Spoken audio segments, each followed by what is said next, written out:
que deberíamos, ¿sí? Sí, una forma de violencia, en esa dirección es que voy. Violencia es tirar la basura, como yo lo decía. Violencia es pitarle a la persona, al peatón que va, eso es violencia también. Pitarle al semáforo, aventar basura, enjaular, tener encadenado un animal, no sacarlo a que corra, esa es violencia. Las personas que tienen así a sus animales, es imposible que le digan a una mujer que la ama, o al revés, a la mujer que ve que el novio hace eso, es imposible que ella diga que ama a alguien si no se conmueve con estas cuestiones. Son parte de las cosas que tenemos que empezar a cambiar, y por lo menos, si sabemos de un vecino que hace eso, decirle que está mal, que lo haga, no quedarnos callados, es que no quiero pleito. Ah, mira, este símbolo no tenía. Hace años la compré en la universidad, pero era como un peruano. Sí, pero mira qué raro, ¿verdad? Sí. Como que va manejando. Es Inca. Es un símbolo Inca. Bueno, vamos a ver. Nunca lo he limpiado. Sí, brillante. ¿Cómo están, amigos? Bienvenidos acá a la nueva revolución del Salvador. Y bueno, hoy vamos a hacer un programa muy parecido a los que venimos haciendo de todos estos. Ella es Tania y es periodista. ¡Hola! Como que te perseguimos. Ya me fijé. No pasa nada. No pasa nada. Así como acabas de ver, me pongo a grabar y sale gente de la ventana, sale de todos lados. Bueno, amigos, son cosas que pasan. Que, miren, a veces grabo en un parque y todo, ¿cómo está? Y bueno, ni modo, la gente, el cariño que nos tiene. Como les decía, Tania es periodista. Ayer estuviste en la conferencia, ¿verdad? Sí. ¿Qué te pareció, Tania? Maratónica. Quiero saber qué opinión tiene de la conferencia. Ay, fue muy emocionante, nos mostró muchos puntos de vista de cómo ver el mundo para evolucionar y tener una iluminación desde adentro de nosotros. ¿Me podía revelar sus impresiones? ¿Qué tal le pareció la conferencia? Me encantó. De verdad que aprendí mucho, cosas que yo no sabía, aquí he aprendido, me encantó. Le recomiendo sus impresiones, ¿qué tal le pareció la conferencia? Bastante muy buena la conferencia, ya que ha fortalecido bastantes áreas en las cuales me van a ayudar muchísimo. ¿Primera vez que viene? Primera vez. ¿La recomendaría? Claro que sí. Ok, ¿su nombre? Delmi Díaz. ¿Desde dónde viene? La Unión. La Unión, ok, muchas gracias. Sus impresiones, ¿qué tal le pareció la conferencia? Bellísima, mi primera vez y yo no vivo acá, pero... ¿De dónde viene? De San Francisco. Ok, ¿la recomendaría? Oh, claro que sí, o escuché que viene en marzo, parece. ¿Sí? Regreso en marzo. Excelente, gracias. ¿Sus impresiones? Bueno, una conferencia maravillosa que cubre todos los aspectos, incluso terrenales, de autoestima y espirituales. Bueno, amigos.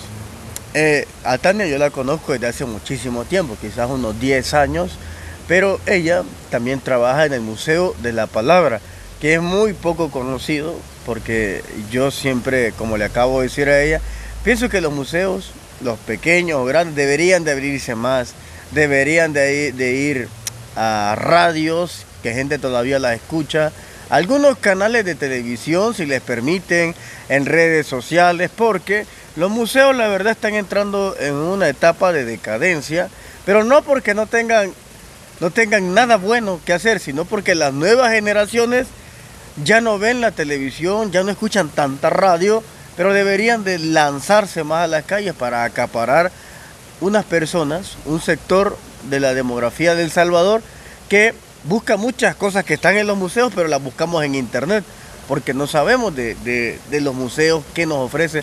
Vamos a hacer un breve paréntesis para ver qué nos ofrece el Museo de la Palabra, de qué es lo que trata para los que no lo conocen. Sí, bueno, está cumpliendo 24 años en junio el museo y estábamos viendo aquí algunas publicaciones que hace sobre las investigaciones de nuestra cultura, historia, identidad. Las bases del museo están en Morazán, en una mochila, en las montañas de Morazán, con las voces de periodistas como Santiago, que vinieron pues a tratar de hacer un periodismo inusual, un periodismo que en ese momento había total censura. Entonces surgen radios como Radio Venceremos, que transmitió durante los 12 años, bueno, todos sabemos, bajo la persecución, hasta al concluir la guerra. Estos archivos sonoros, que ahora pueden escuchar si ustedes se meten a la Universidad de Texas, por ejemplo, ya están todos digitalizados. Cada día de los archivos de Radio Venceremos, desde 1981, desde el 10 de enero. Entonces, todos esos archivos que ahora son parte de nuestro patrimonio salvadoreño, están en el museo, las fotografías, películas. ¿Y cómo llega uno al Museo de la Palabra? Y bueno, ¿cómo llegas? Estamos en San Salvador, ahí por la Fuente Luminosa. Sí. Al principio no tenía, como te digo, tiene 24 años, al principio no tenía una casa ni nada, pero ahora desde el 2005 el museo tiene un espacio en la urbanización La Esperanza, en la calle pues que va a dar al Colegio Guadalupano, 27 Avenida Norte, número 1140, en la zona de la Fuente Luminosa. Es una casa antigua donde no se pueden mostrar todas las colecciones porque el museo no solo tiene los archivos de Radio Venceremos ni fotografías de la guerra y otras colecciones de la guerra como las 5.000 fotos que donó Giovanni Palazzo. Ahora tiene los archivos de artistas. Hemos visto en el libro que se llama Trasmalo. Es una revista que se llama Trasmayo. Trasmayo. ¿Sabes qué es un trasmayo? No, es una red de pesca. Este es un nombre de uno de los libros de Salarrué. Como una atarraya. Sí, pero más profesional. Más profesional. Se llama Trasmayo porque el logo del museo es un malacate. O sea, pero no de malo, ¿verdad? Es un malacate que es un objeto de barro, que aquí ya está más modernizado, pero era un objeto de barro como una donita, como un uso, donde ancestralmente los pueblos originarios elaboran el hilo con el algodón. Entonces, por eso nuestro Mira, primera vez que yo sé que es un malacate. Vaya, eso es. Lo que pasa es que como le damos todo doble sentido. Lo tergiversamos. Entonces, este es el logo del museo y nuestra frase es tejiendo la memoria. Por eso todo es y la red de pesca. Entonces, ¿cómo ha evolucionado la cultura desde este sueco que vino acá y hizo todas estas fotografías bonitas que ustedes están viendo? Sí, no, este hombre vino, era un joven, creo que no tenía ni 30 años, un etnógrafo, un antropólogo sueco que ya venía de hacer estudios en otras zonas, en México, en Estados Unidos. Era un naturalista y llega a El Salvador y es uno de los pocos, quizás el único, aparte de Schulz Jena, que era un alemán, que hace fotografías y hace crónicas de lo que veía de nuestros pueblos originarios, sobre todo en la zona de Nahuizalco, de Izalco. Entonces, es un registro muy importante que está en esta revista Trasmayo, en el número 2 de la revista Trasmayo, porque ahí podemos ver cómo vivían las comunidades antes de la masacre de 1932. Cómo vestían, todavía se vestía el refajo, no, las mujeres no, si puedes ver ahí, no andaban con huipil, con la blusa, ya después se la empezaron a poner más, pero aparecen estas mujeres que a Carjalma no fue fácil fotografiarlas porque antes la gente pensaba que al fotografiarse era tu sombra la que fotografiaban, tu alma te la llevaban. Entonces él pasó un año que no pudo, estuvo 3 años por aquí y vivió bastantes momentos interesantes. Y vos como una persona que sabe mucho de la cultura del Salvador, digo mucha en comparación de las personas, pues, una pequeña cosa es que nosotros, la gente que está ajena a todo esto, solo sabemos que Salarrué, que es un nombre que siempre nos suena, pero realmente, al menos yo, se me había olvidado cuál era el nombre completo de Salvador Salarrué, así se llama, ¿verdad? Salvador Salarrué. ¿Y cuáles son las grandes contribuciones que él hizo realmente? Bueno, como pintor y escritor. Y ahí en el museo está su archivo personal también. ¿Cómo ves la cultura de hoy, 2019? ¿Se ha perdido? ¿Seguimos teniendo la cultura autóctona? Por ejemplo, yo he viajado a México y ellos siguen conservando su cultura. Sí, ¿Y qué ha pasado con nosotros? Países, sí. Nosotros siempre estamos viendo para afuera, entonces no conocemos. parte de nuestro pasado o no queremos conocerlo, entonces no tenemos esa identidad que es lo que buscan los pueblos. Cada pueblo tiene su identidad. Mira Guatemala, mira Guatemala Bolivia. se identifica con los mayas, mexicanos con los aztecas y Y nosotros a con los pesar de que gringos. Ajá, Y nosotros con los gringos nos identificamos.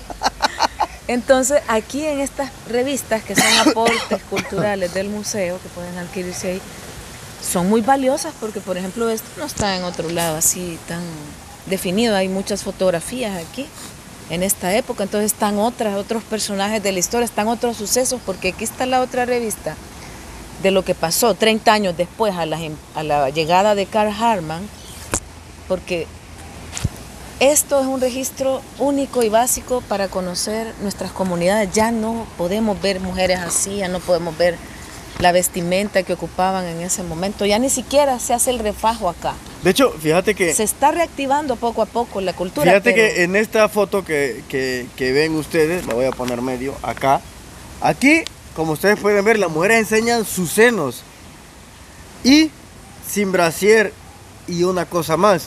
Nadie las criticaba a ellas de que eran unas facilonas. Hoy se ponen una falda corta o medio enseñan acá y uno, no yo, pero Los 8 prejuicios. hombres empiezan, esa es puta, esa es una facilona. Y como antes enseñaban sus senos y no les decían absolutamente nada, hasta que llegaron a nuestra mente los prejuicios, que tanto daño le han hecho a esta sociedad, de lo que hablamos. Igual, el día de las ayer. mujeres en esta época eran violadas, imagínate en 1896, 97, las haciendas, las fincas, a ellas les tocaba trabajar en ese tipo de cosas. Entonces venían los terratenientes y solo las tomaban y las dejaban ahí seguramente, ¿verdad? Así, las violaciones sistemáticas que existieron.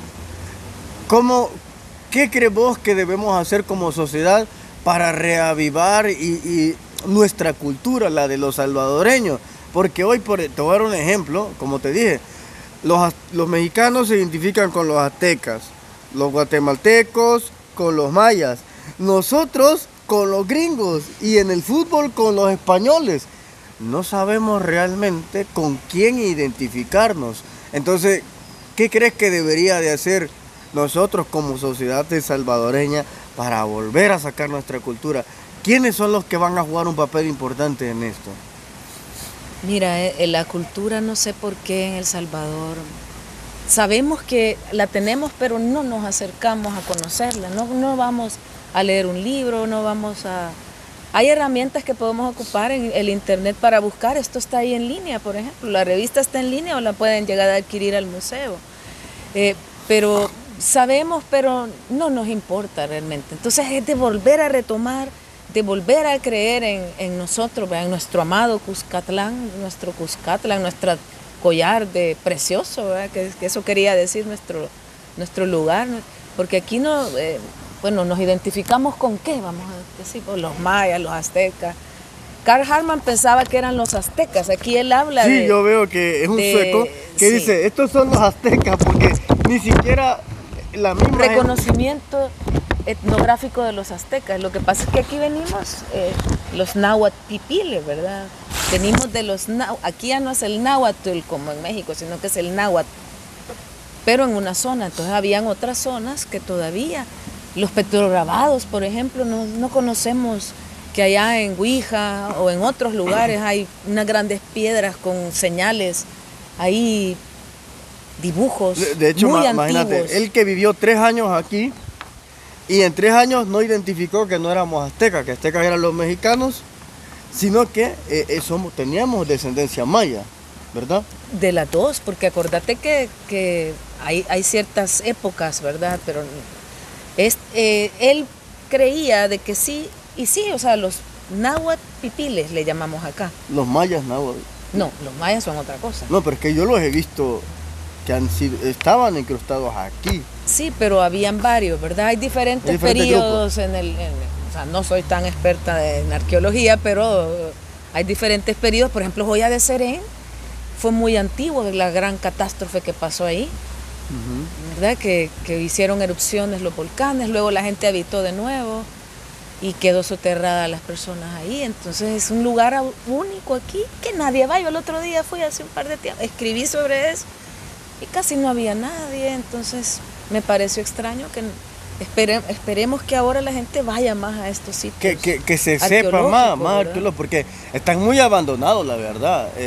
Y a las los ruinas de museos San en las Andrés ciudades también. y los museos también están muy abandonados, pero es donde te digo, Tania, en donde en esta era los museos tienen que salir más al mundo, tienen que darse a reconocer otra vez, es decir, que ya te conozcan y otros a que la gente le emocione ir a saber. Pero también hay que saber que tienen que haber historiadores que se actualicen, porque por ejemplo yo fui aquí a las ruinas del Tazumal y vi a un historiador que yo sinceramente lo vi muy incompetente. Incluso yo se lo dije varias veces, Sí, porque que era incompetente lo que él estaba haciendo y que las cosas no eran como él las estaba contando. Yo le dije citas de libros, escritores, investigaciones actualizadas. Y le dije que lo que él está diciendo ya es una mentira, que está engañando a los demás, que debería de actualizarse. E incluso le di todo y le dije, ¿a quién me puedo dirigir? Y les mandé una carta para que se actualicen. Porque la historia cada vez vamos teniendo nuevas cosas que la van haciendo más emocionante. Esto es como cuando vas a misa y un sacerdote dice la misma, pero con el mismo aburrimiento. Y cuando llega un sacerdote joven, nuevo, te cuenta el mismo relato, pero ahora le pone más detalles, más emoción. Entonces, eso también creo yo que hace falta mucho para que las personas se emocionen en ir a los museos. De todo El Salvador, Tania, ¿cuál es la historia de nosotros los salvadoreños, hablando culturalmente, que más te ha marcado a vos? mira, a mí me gusta mucho la historia y creo de que este momento de 1932 nos marcó totalmente y culturalmente, porque de hecho hasta hay que ver cómo esta revista, está un traje típico con sangre. Estos son los cotones, ¿verdad? Los cotones que usaban los hombres antes y las mujeres los refajan. Entonces, después de que viene Carl Hartmann en 1896, pasa 3 años por aquí, va a Huachapán, va a Izalco, toma muchas fotos y crónicas y costumbres de todo lo que hacían nuestros ancestros. Ocurre 32 años después la insurrección indígena de 1932 en la zona del occidente del país, justo en esta zona donde anduvo Carl Hartmann. Entonces, en estos años la gente trabajaba, habían 1,5 millones de habitantes más o menos. En 1930 habían habido elecciones. Ahí había querido ser presidenta Prudencia Ayala, no sé si has oído hablar de Prudencia Ayala. Prudencia Ayala. Que fue una mujer marginada por indígena, por madre soltera. Entonces Prudencia Ayala surge en ese momento, quiere ser presidenta, en un momento que las mujeres no teníamos derecho ni siquiera al voto. No la dejan, se burlan de ella y gana otra persona, pero su vicepresidente le da golpe de estado a Araujo, al que ganó. Entonces, en el 2 de diciembre de 1931 hay un golpe de estado del general Martínez y estalla en 1932, en enero, la rebelión. O sea, se venía gestando ya esto, porque el 2 de diciembre es el golpe de estado en el Zapote, aquí empieza todo. Y luego ya el 22 de enero, ya estando el dictador Martínez, Maximiliano Hernández Martínez, estalla la rebelión, la insurrección de los campesinos que trabajaban sobre todo en las fincas de café. ¿Y cómo estalla? Los pueblos del occidente del país se dirigen hacia la capital el 22 de enero, salen de los pueblos y ese día estalla el volcán de Izalco. O sea, son datos ese mismo día estalla el volcán. Ese 22 de enero estalla el volcán, hay una gran masacre, los bombardean desde aviones. Dime, o sea, estalla el volcán y empieza la revolución. Empieza la revolución, salen los hombres de 12 años en adelante. Las mujeres son las que, esto es bien curioso, que las mujeres fueron las que quedaron en el seno del hogar y fueron las que guardaron los niños, el náhuatl, los niños. Y los hombres son los que salen a esta marcha, pero ya llegando a la calle de los Chorros, por ahí, que le llamaban de otro nombre tenía antes, ahí comienzan a ser reprimidos con bombardeados desde el aire, con avionetas, y ellos salen disparados a los barrancos y escapan. Los que logran escapar, se esconden en las cuevas de los pueblos, de Jayaque, de Tepecoyo, de Izalco, de Nahuizalco, todos esos pueblos indígenas Teotepeque, ahí surge Farabundo Martí también, porque Farabundo Martí no era pobre, Farabundo era su familia de la zona de Teotepeque, imagínate qué nombre, Teotepeque, un lugar en la cordillera del Bálsamo que es sagrado aquí, la cordillera del Bálsamo, donde está el árbol único del bálsamo, donde sale el aceite aromático.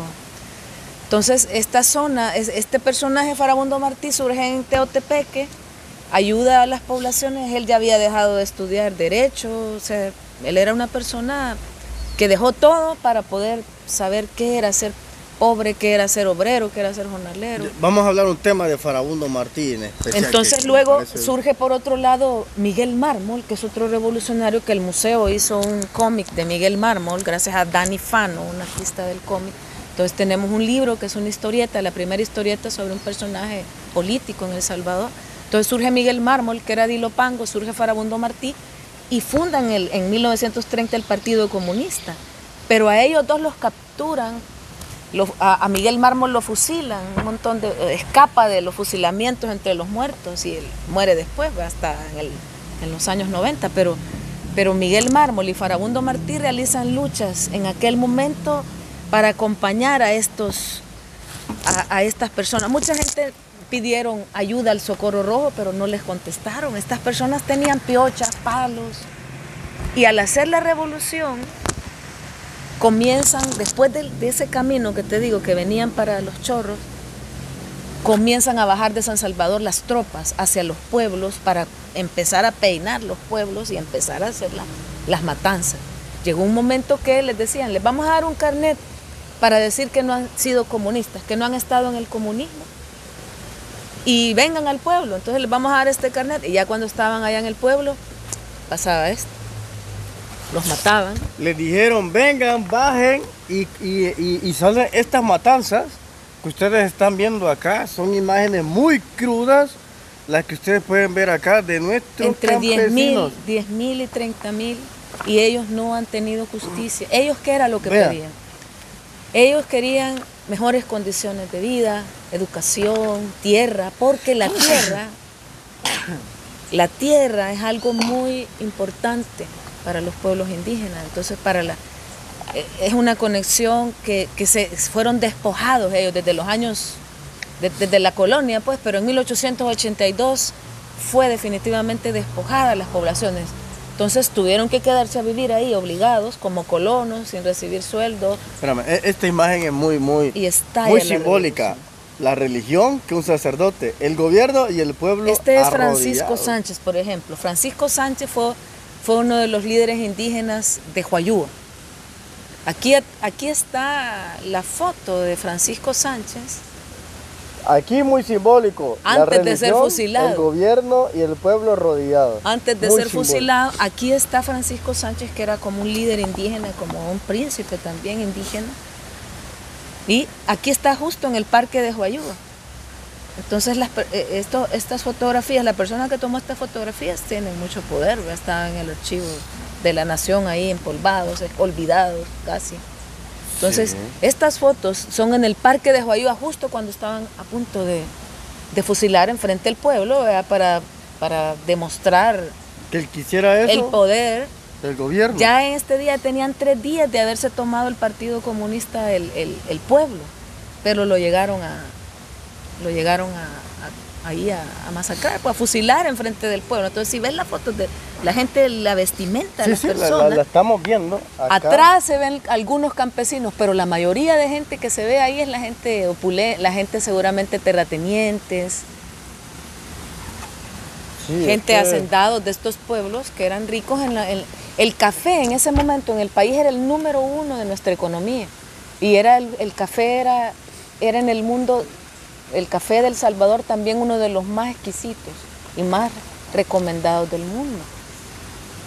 Tania, por eso es ¿vos crees que a raíz de eso hay un trauma que se produce en la sociedad y dejamos de manifestarnos? Porque mira, estos campesinos salieron a manifestarse y ahora nos dolarizan las pensiones, el agua, que quieren privatizar, y la gente no sale ya. Es como un trauma que hemos adquirido.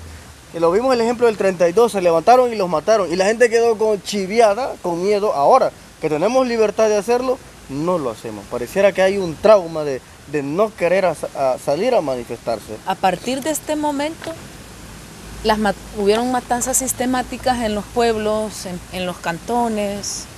Algunos terratenientes hicieron justicia por sus manos, como Gavino Mata, por ejemplo, que lo mencionan en el documental. Hay un documental que hizo Santiago y Jeffrey Gould, que se llama 1932, Cicatriz de la Memoria, que también ahí hablan los abuelos sobrevivientes de la masacre, que ya eran niños en aquel momento y que vieron lo que pasó. Todas estas revistas... Aquí está el abuelo de Calderón Sol, por ejemplo, que era el jefe de la guardia en aquel momento. Mira, te lo voy a enseñar. ¿En serio? Ah, chinga, este es el abuelo de Calderón Sol, miren, el expresidente de Arena. Ya venía el gen asesino desde hace tiempo, entonces, para estos cabrones. Entonces, ¿qué pasó con ellos? Fueron enterrados en grandes zanjas, allá en Izalco, cada enero, el 22 de enero, en esas fechas, las poblaciones indígenas conmemoran a sus muertos, a sus caídos. En Izalco, por ejemplo, ya se acerca la conmemoración, que ahí en los llanitos, aquí creo que aparece la foto donde los llanitos, esta, mira. Esto que tomó Carl Hartmann en 1896, este es uno de los parques de Izalco, y aquí en esta antigua zona de una iglesia que había antes, que ahora se llama Los Llanitos, porque aquí cavaron las zanjas, donde enterraron como caña de azúcar que tiraban a las personas ahí, a los hombres que iban masacrando. Entonces ahí es donde se conmemora en Izalco una de las... Tania, te voy a decir algo que a mí me asombra, que sos, si no es que la única mujer que yo he conocido en El Salvador, que sabe tantas cosas de la historia que muchos de nosotros desconocemos.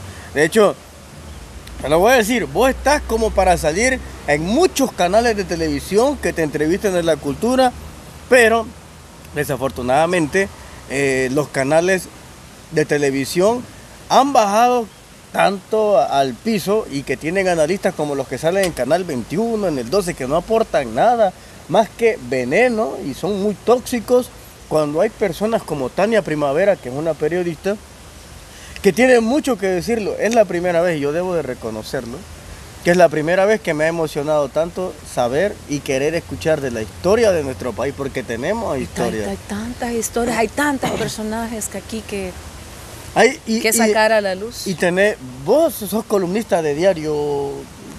Hago colaboraciones. ¿Colaboraciones en cuál periódico? Soy periodista independiente. Pero ¿en dónde podrían encontrar tus escritos?